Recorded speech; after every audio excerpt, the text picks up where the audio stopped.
kulan wacan oo wanaagsan. halkani waa Beered Sports Media. waxaad ku soo dhawaataan muuqaaladeen ciyaareed oo aan maalin walba idin soo gudbino.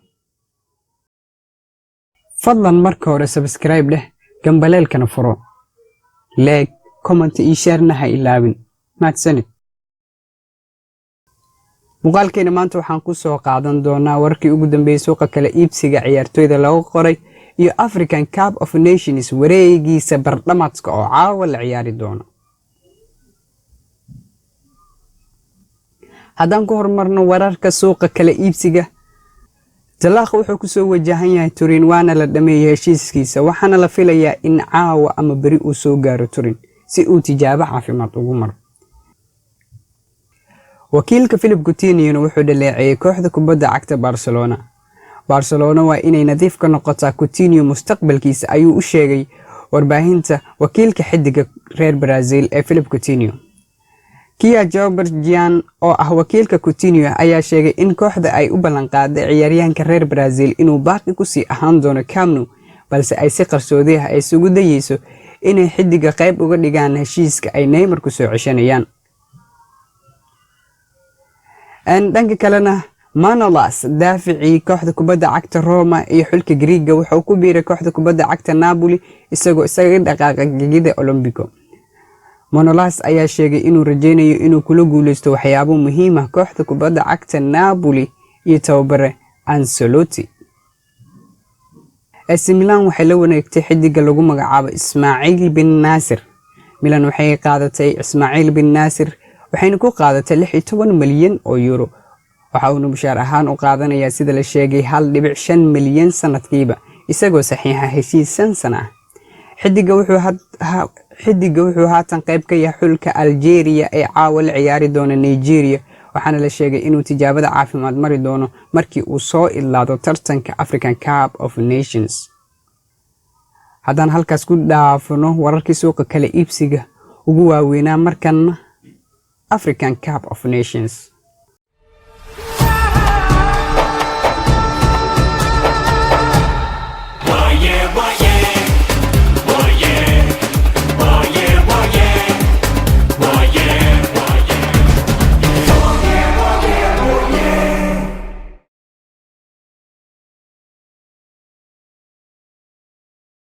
waxaa caawa la ciyaarayaa kulamada bardhamaadka ama semi-finalka koobka African Cup of Nations.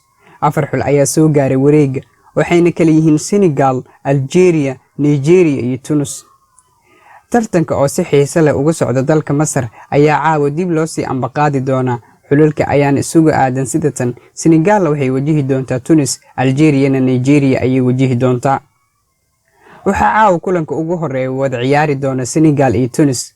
Senegal ayaa raadinaysa inay taariikh ka samayso tartankan caawa, iyagoo gaaraya heerkoodii ugu sareeya hadday ka gudbaan Tunis oo ay gaaraan finaalaha.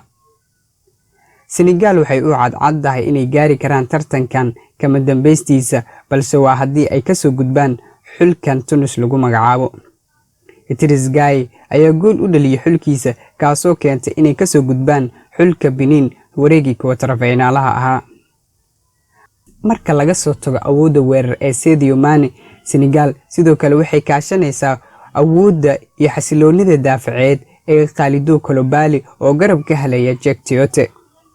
waxaa la saadaalinayaa Senegal inay caawa garoonka u soo geli karaan Golahaye Gomez, Gassama, Kayute, Koulibaly, Sabali, Said, Ndiaye, Idris Gueye, Mane, Niang iyo Keita. Tunis iyadu waxay soo gaartay quarter finaalaha iyadoo aan wax guul ah gaarin 90 daqiiqo ee ciyaarta.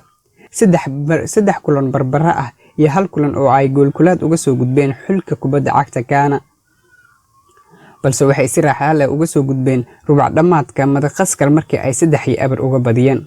Tunis waxaa la filayaa caawa inay garoonka u soo gali karaan Golahaye Hassan, Kashrida, Pron, Miryaax, Hadadi, Shaclaali, Sakhiri, Sasi, Khazri, Khunaysi iyo Masakini.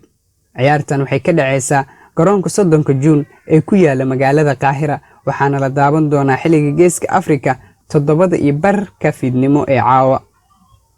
labaad ayaa dhaxmari doona xulalka Algeria iyo Nigeria.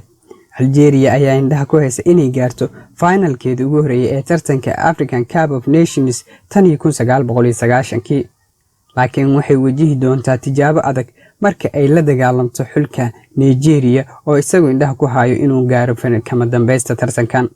Algeria waxaa la saadaalinayaa inay garoonka u gali karaan Gulahayo Mablouhi, bin Sabciin, Bilcamri, Ciise Mandi, Yusuf Catal, Qadiyoora, Balayli, Ismaaciil bin Naasir, Sufyaan Faghooli, Rayaad Maxras iyo Bundijaax.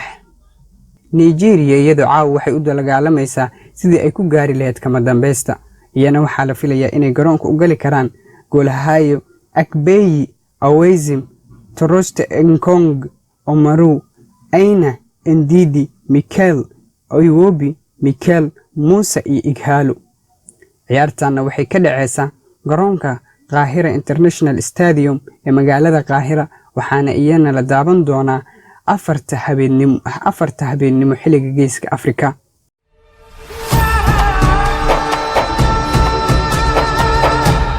Why yeah,